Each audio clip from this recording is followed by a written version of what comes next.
and I think I'll put it like this.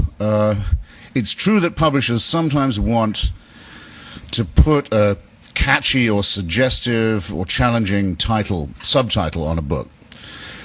And so when we hit upon, or rather they hit upon, well, how religion poisons and why religion poisons everything, I knew what would happen.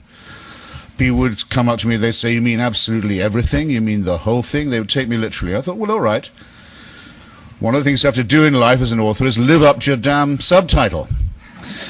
So I thought today I'd defend the subtitle, because I think the title probably, when it came to me in the shower, I realized pretty much does speak for itself.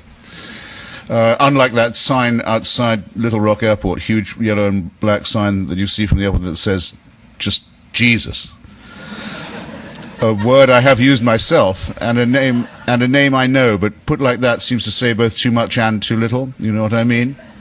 Well, here's how religion has this effect, in my opinion. It is derived from the childhood of our species, from the bawling, fearful period of infancy. It comes from the time when we did not know that we lived on an orb. We thought we lived on a disk, and we did not know that we went round the sun, or that the sky was not a dome, when we didn't know that there was a germ theory to explain disease and innumerable theories for the explanation of things like famine. It comes from a time when we had no good answers, but because we are pattern-seeking animals, a good thing about us, and because we will prefer even a conspiracy theory or a junk theory to no theory at all, a bad thing about us, this is and was our first attempt at philosophy, just as in some ways it was our first attempt at science. And it was all founded on, and remains founded on, a complete misapprehension about the origins, first of the universe, and second, about human nature. We now know a great deal about the origins of the universe, and a great deal about our own nature. I've just had my DNA sequenced by National Geographic. You should all, by the way, get this done. It's incredibly important to find out how racism and creationism have been abolished by this extraordinary scientific breakthrough, how you can find out your kinship with all your fellow creatures originating in Africa, but also your kinship with other forms of life, including not just animal, but plant. And you get an idea of how you are part of nature and how that's wonderful enough. And we know from Stephen Hawking and from many others, Stephen Weinberg and many other great physicists, an enormous amount now about what Professor Weinberg's brilliant book calls the first 3 minutes, the concept of the Big Bang. And we can be as sure as we could probably need be that neither this enormous explosion that set the universe in motion, which is still moving away from us at a great rate, nor this amazingly complex billion year period of evolution, we can be pretty certain it was not designed so that you and I could be meeting in this room. We are not the objects of either of these plans. These plans don't know we're here. Sorry to say, wouldn't know or care if we stopped being here.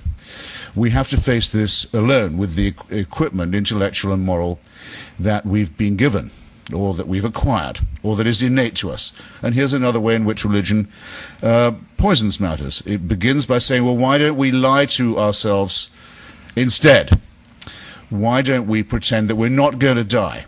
Or that an exception can be made, at least in our own case, if we make the right propitiations or the right moves. Why do we not pretend that the things like modern diseases, which we can sequence now, sequence the genes of, like AIDS, are the punishment for wickedness and fornication? Why don't we keep fooling ourselves that there is a divine superintendent of all this, because it would abolish the feeling of loneliness and possibly even of irrelevance that we might otherwise have? In other words, why don't we surrender to wish thinking?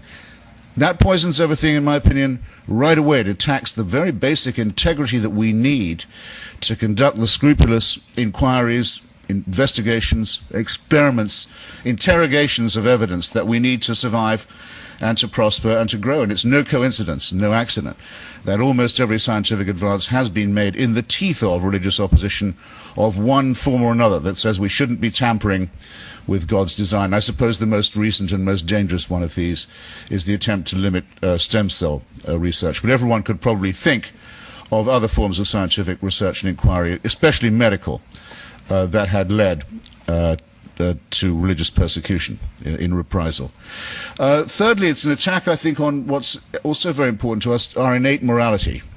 If there's one point that I get made more than another to me when I go and debate religious people, it's this. They say, where would your morals come from if there was no God? It's a question that's posed in Dostoevsky's wonderful novel, The Brothers Karamazov. One of the brothers says, it's Smerdyakov, actually, the wicked one, says it. If God is dead, isn't everything permitted? Isn't everything permissible? Where would our ethics be if there was no superintending deity? This, again, seems to me a very profound insult to us in our very deepest nature and character. It is not the case, I submit to you, that we do not set about butchering and raping and thieving from each other right now, only because we're afraid of a divine punishment or because we're looking for a divine reward. It's an extraordinarily base and insulting thing to say to people. On my mother's side, some of my ancestry is Jewish. I don't happen to believe the story of Moses in Egypt or the exile or the wandering in the Sinai, and in fact now even Israeli archaeology has shown that there isn't a word of truth to that story, or really any of the others. But take it to be true. Am I expected to believe that my mother's ancestors got all the way to Mount Sinai, quite a trek, under the impression, until they got there, that rape, murder, perjury and theft were okay, only to be told when they got to the foot of Mount Sinai, bad news, none of these things is kosher after all?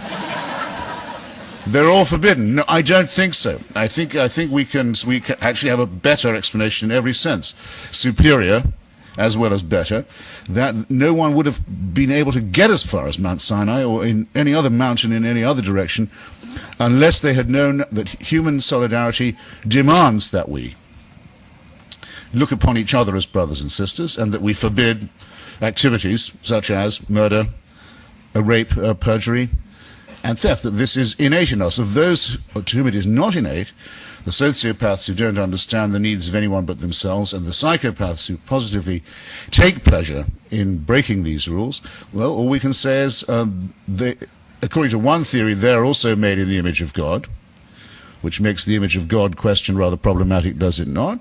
Or that they can be explained by further and better research and have to be restrained and disciplined meanwhile. But in no sense here is religion a help where it claims to help most, which is to our morality, to ethics. Finally, I would say, not finally because I'm finished yet, I'm not quite done, don't relax. I hope everyone's got a drink, something to eat. But on the poison question, I think there's the real temptation of something very poisonous to human society and human relations, which is the fear of freedom, the wish to be slaves, the wish to be told what to do. Now, just as we all like to think, and we live under written documents and proclamations that encourage us to think that it is our birthright and our most precious need to be free, to be liberated, to be untrammeled, so we also know that, unfortunately, the innate in people is the servile, is the wish to be told what to do, is the adoration for strong and brutal and cruel leaders. This other baser element of the human makeup has to be accounted for and gives us a great deal of trouble around the world as we speak. Religion, in my view, is a reification, a distillation of this wish to be a serf, to be a slave. Ask yourself if you really wish it was true that there was a celestial dictatorship that watched over you from the moment you were born, actually the moment you were conceived, all through life, night and day, knew your thoughts, waking and sleeping, could in fact convict you of thought crime. The absolute definition of a dictatorship can convict you for what you think, or what you privately want, what you're talking about to yourself, that monitors you like this, under permanent surveillance, control, and supervision, and doesn't even let go of you when you're dead, because that's when the real fun begins. Now, my question is this. Who wishes that that were true? Who wants to lead the life of a serf in a celestial North Korea? I've been to North Korea. I'm one of the very few writers who has. I'm indeed the only writer who's been to all three axis of evil countries, Iran, Iraq, and North Korea. And I can tell you, North Korea is the most religious state I've ever been to. I used to wonder when I was a kid, what would it be like praising God and thanking him all day and all night? Well, now I know.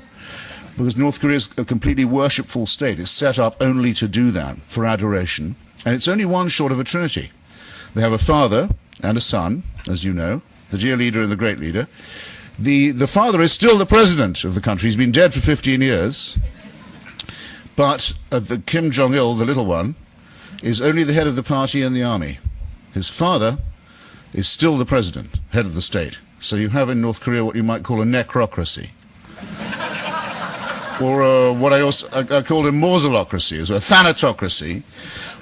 Just one short of a trinity. Father, Son, maybe no Holy Ghost, but they do say that when the birth of the younger one took place, the birds of Korea sang in Korean to mark the occasion.